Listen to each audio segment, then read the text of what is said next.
Chers enfants, chers parents, ce dimanche de la Sainte Trinité, pour vous marquer une solennité particulière. C'est un jour important pour vous.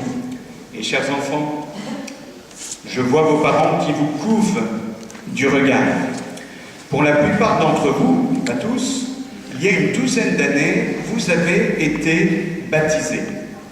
Vos parents tout heureux, votre parrain et votre marraine un peu intimidés, votre famille qui s'était endimanchée vous entourait. Et les rites se sont succédés. L'eau qui a coulé sur votre front, le Saint-Crème dont vous avez été oint et qui manifestait la bonne odeur du Christ qui prenait possession de tout votre être, le vêtement blanc dont vous avez été revêtu, marquant le fait que vous avez été purifié, lavé du péché originel, et le cierge allumé qui manifeste la lumière de la foi. Cette foi qui nous illumine, qui nous éclaire, qui donne sens à notre vie. Dieu Père, Fils et Saint-Esprit est venu s'installer en vous, a fait de votre âme sa demeure. Vous avez Dieu en vous, Dieu caché en vous, Dieu présent en vous. D'ailleurs, je sais, vous l'avez confié, que vous allez l'y retrouver par votre prière personnelle. Chers parents, sachez-le, vos enfants prient, la plupart d'entre eux prient le soir. Une fois que la lumière est éteinte, il y a ce dialogue qui s'installe avec le Seigneur. Et certains d'entre vous n'en savent rien, parce que c'est de l'ordre de leur intimité. Vos enfants sont en contact avec le Seigneur. Ils aiment le Seigneur. Et ce matin, leur démarche est sincère. Ils veulent reprendre à leur compte l'engagement que vous avez pris pour eux le jour de leur baptême. Ils veulent professer la foi de l'Église. Ils ont fait l'effort d'apprendre le credo, le « Je crois en Dieu », qui dit la foi de l'Église. Évidemment, il y a des articles qui sont un peu compliqués, qu'il faut encore approfondir. D'où l'importance de continuer à vivre de cette foi qu'ils vont proclamer dans un instant devant vous. C'est beau, c'est émouvant des jeunes qui proclament solennellement « Je crois en Dieu le Père Tout-Puissant et en Jésus-Christ, son Fils unique, et en l'Esprit Saint ». Plus encore en ce jour de la solennité de la Sainte Trinité, la fête du Dieu unique en trois personnes, Père, Fils et Saint-Esprit. Plus encore aujourd'hui, dans une société qui oublie Dieu, qui gomme, efface la présence de Dieu ou qui lui est pour le moins indifférente. Ces jeunes vont proclamer la foi de l'Église et ça, c'est fou. Je tiens d'ailleurs à féliciter ceux qui sont venus régulièrement à la messe du dimanche, qui sont venus, seuls ou en famille, rejoindre notre communauté pour prier Dieu avec nous. Alors c'est vrai, ça demande souvent un effort, une organisation qui n'est pas toujours simple certains dimanches, mais ça vaut le coup. La messe, c'est le plus bel endroit pour rencontrer le Seigneur trois fois saint.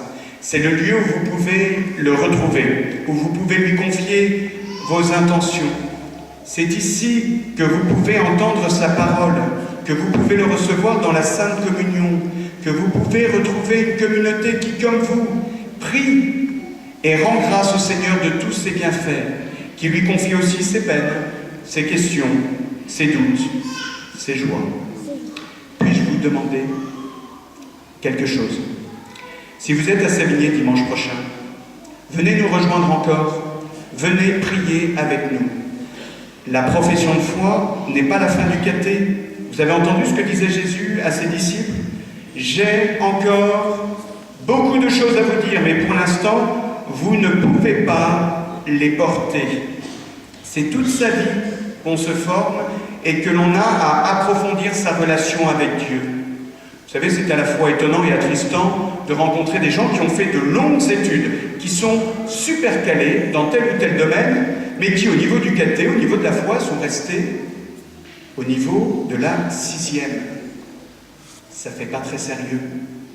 La profession de foi, ce n'est pas non plus la fin de la messe, de la prière, de la pratique religieuse. Je vous en supplie, Ne soyez pas, pour reprendre une expression que nous utilisons en souriant tristement, nous les curés, ne soyez pas ces chrétiens à roulettes, ceux qui arrivent dans un landau ou une poussette à l'église le jour de leur baptême, qui viennent dans une belle voiture le jour de leur mariage et qui la quitteront définitivement le jour de leur sépulture dans le corbillard qui les emmènera au cimetière.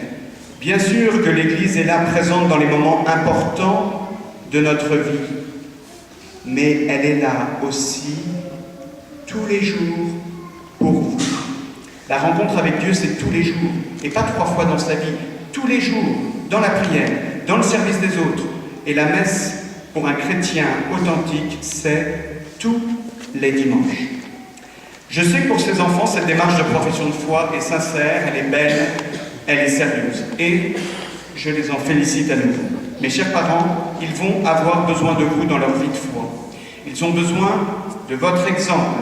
Ils ont besoin de vos encouragements, car demain pour eux, ça ne sera pas facile de vivre en chrétien, en ami, en disciple du Seigneur Jésus. Dans 2 ans, nous leur proposerons de se préparer à la confirmation, de passer du statut de disciple à celui d'apôtre. Quand il viendra, lui, l'Esprit de vérité, c'est celui qu'on reçoit le jour de la confirmation. Il vous conduira dans la vérité tout entière.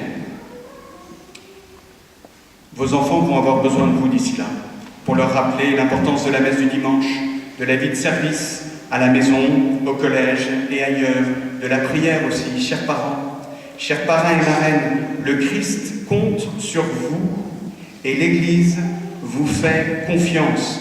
Et vous, chers enfants, que le bon Dieu vous bénisse en cette heure solennelle où vous allez reprendre à votre compte la profession de foi proclamée en votre nom le jour de votre baptême par vos parrains, marraines et parents.